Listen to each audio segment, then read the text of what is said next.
My fellow Amazonians, good afternoon. This is Dr. Choayaba. My daily brief is coming today a bit quite late, so my apologies. As I said yesterday and days before, I will be doing these daily briefs in the next 2 weeks. It is designed to put us on track. As I have said many times, the world has developed. Communication has become an important or a predominant tool in defeating falsehood or undermining the truth. As we have observed in the past 7 years, or even in 60-something years, if the enemy did not revise history, it denied us access to facts that could be used to undermine its narrative of one Cameroon, where they are bosses and we are slaves. The absence of alternative information made us to succumb to a falsehood which was imposed not only using the media but also by violence. And so it is important for us to understand how this system has prevailed for this long, and it has adopted the same pattern in the past 30 years. When violence fails, it reconstructs falsehood, deconstruct the facts, and perpetuate that falsehood, impose it in any way, form, or shape. We are living in a system governed by vampires, and we must be aware our blood is not cheap. It is not also for free.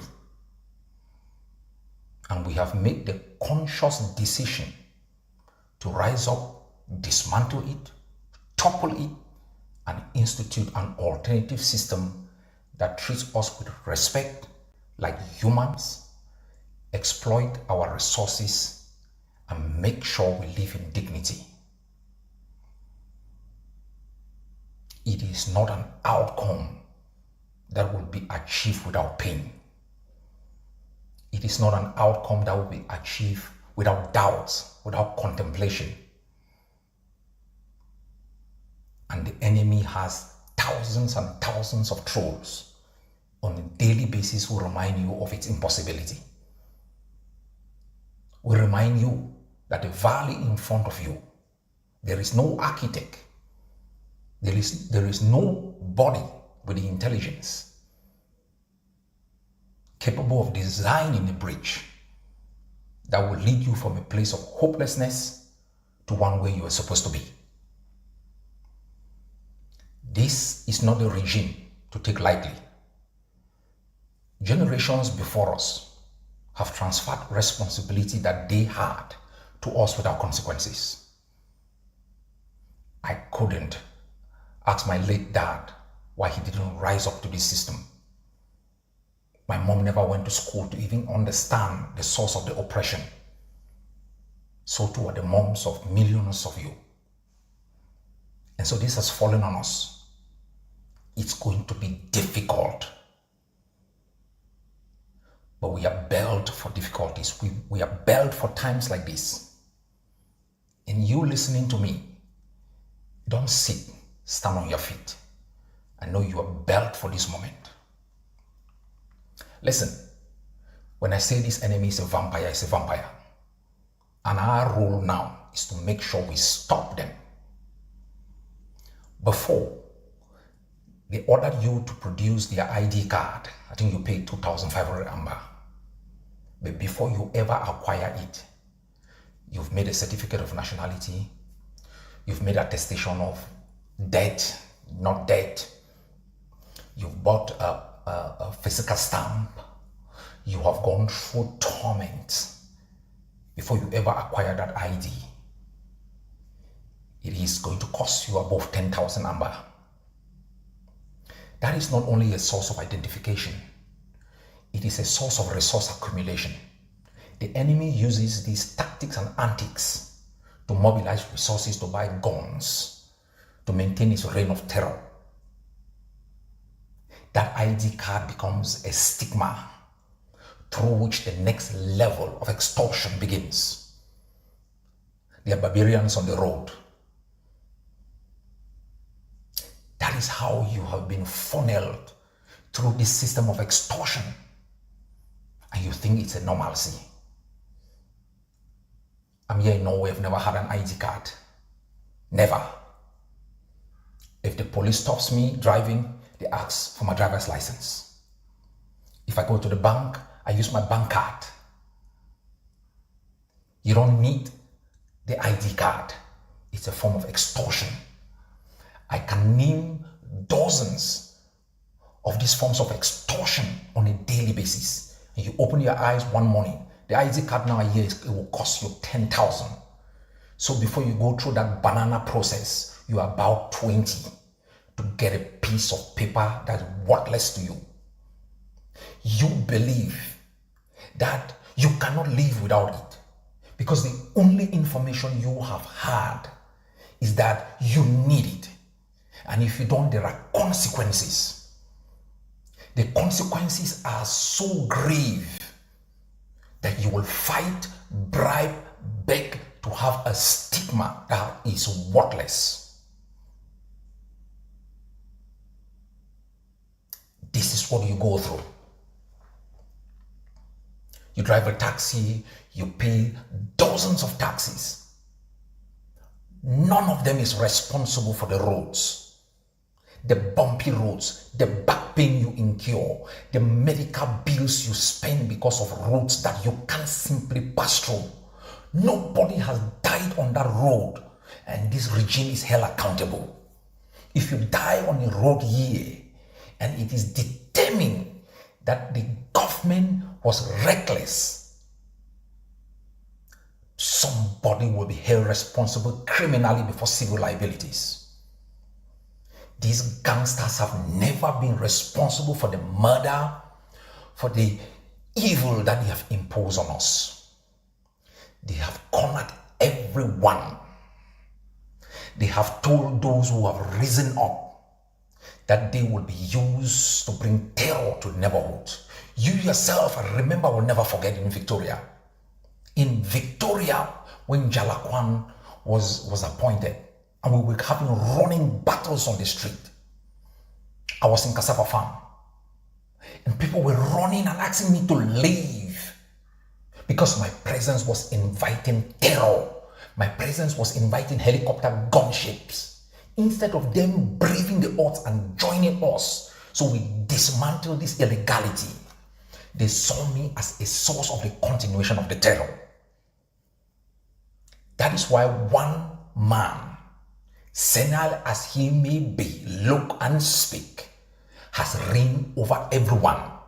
Even his absence at the presidency, nobody is brave enough to take over the mantle.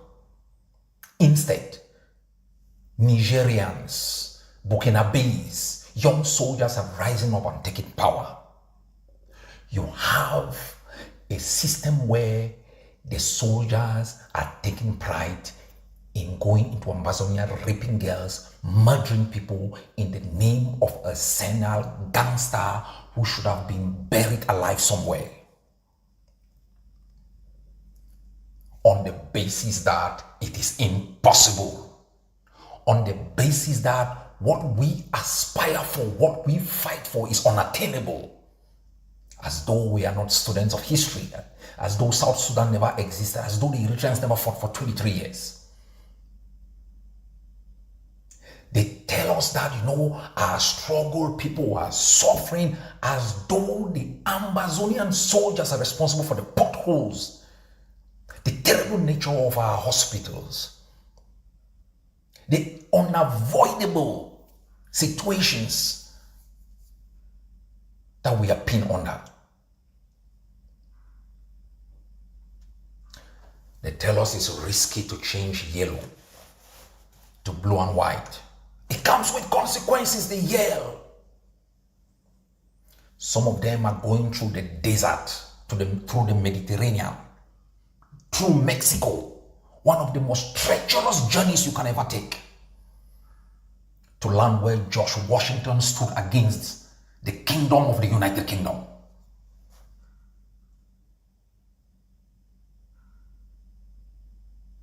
That journey and its pain is acceptable, not the one that will salvage the lives of millions of our people. Less than 0.5% of Amazonians are out. 0.5% are out.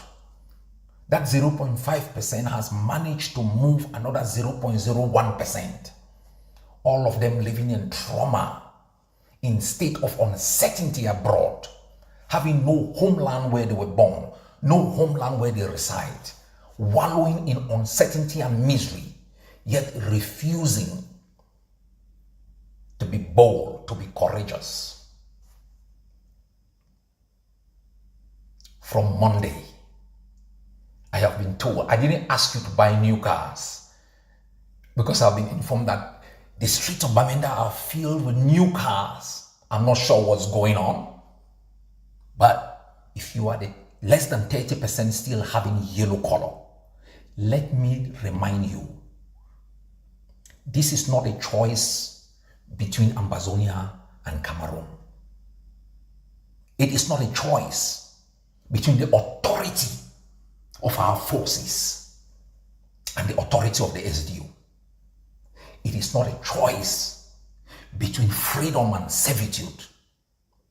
It is not a choice between occupation and independence. It is the law. It is the law.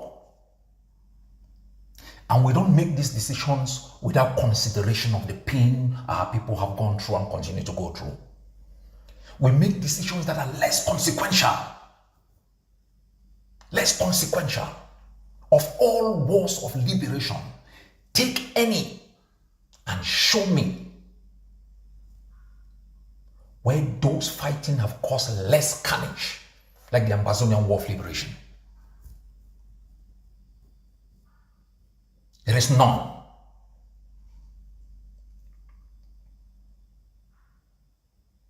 We rose. We rose to end the nightmare and uncertainty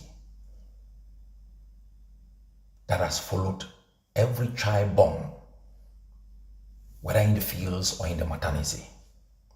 We rose so that our brothers and sisters should not be locked up by those we provided political asylum to. We rose so that we should live with dignity in the land of our birth. We rose so that we should take pride in our land, and so that the millions of our people scattered across the globe as nomads will find a place called home, where they can land in an airport, not stinky. These looters have emptied every treasury, and they have vowed that it is a suicide mission. They will go down with every one person. We have come to put an end to this misery. This is the season of escalation.